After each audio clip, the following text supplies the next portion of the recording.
સર્વે આપણે આપણો સર્વે કરવાનો છે. ચાતુર્માસ એના માટે છે, વચનામૃત એના માટે છે, રહસ્ય ભાગ એના માટે. આપણે ભગવાન સ્વામિનારાયણને જોતા જોતા જોતા એની અંદર વિલીન થવાનું છે. એ તો નહીં થવાય.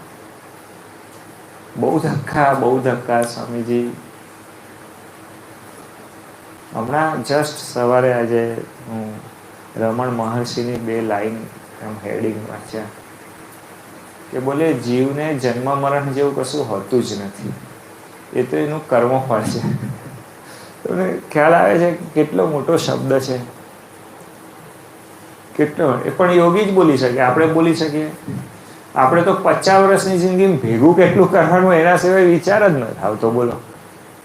અને બધું કર્મફળ એમાં જ. કેટલું બધું ખોટું કરી નાખીએ ને કેટલું આમ એમ ખોટું કરતા હોય તો આમ જોઈએ જ નહીં. તપ તપ